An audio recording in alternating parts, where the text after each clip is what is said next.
All right, today's episode for the Marriage Habit series is called Follow Jesus as Lord. Now, if you're listening to this on the Acts 2 podcast and you're like, you just want to hear the stuff related to marriage, you can go now to a separate podcast where we separate the content. But if you want to hear all of the things that we're talking about within Acts 2, which is under the rubric of do not conform to the ways of the world, in which we touch upon lots of different elements in which we are realizing that we can easily kind of like fall into the ways of the world in clear ways that we can live differently, then stay with this.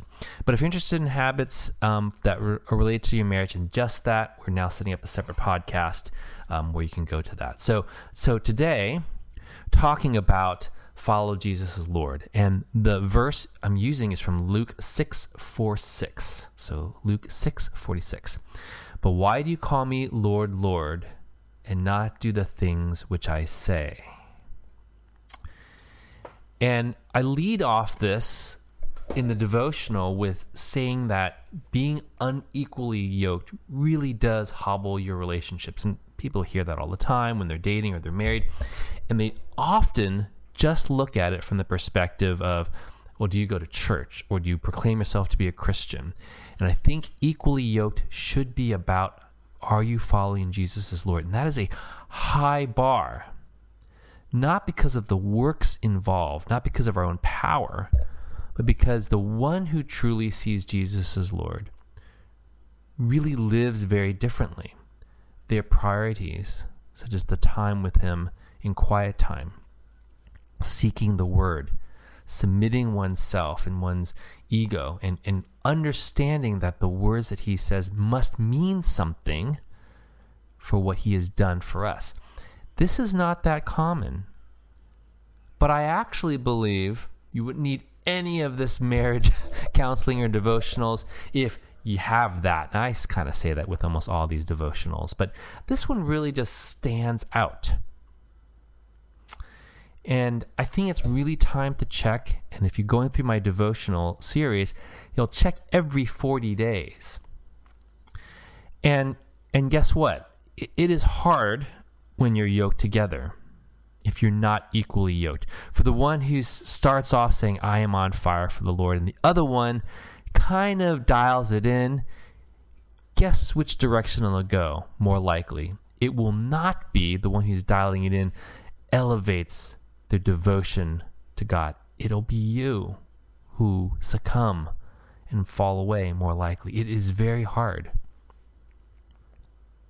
And if you yourself aren't, and you're seeing your spouse has the flame, and you don't, you have to spend some time and think, am I harming the other? This is real. And I think we don't spend enough time looking at this. Listen to this verse. It says, but why do you call me Lord, Lord, and not do the things which I say? And I think the Lord, Lord is a lot of the carnal or cultural Christianity. They're the habits that we have from the past. And we don't really actually do it.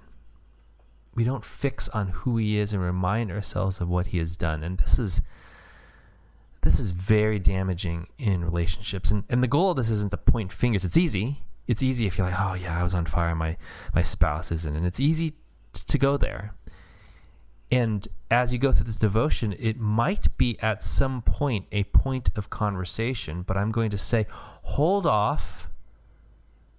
Let your spouse reflect on this and ask, are they really following? And maybe they'll be convicted on their own. And then when you share, where are you on your walk? And without assigning blame, perhaps really share where you are. And this time of prayer is really a time to have safety and courage to confess if you are not fixing your eyes on the only one that actually matters. It is very hard. And it's easy to start looking at your spouse and saying, oh, well, you're not. You just not. And I feel that there might be situations. I know what that's like. there isn't anything in Scripture which says that lets us off the hook. We have to double down, spend time in our own prayer closet, and just pray that, boy, it's hard. Boy, you happen to end up unequally yoked. And it may not change,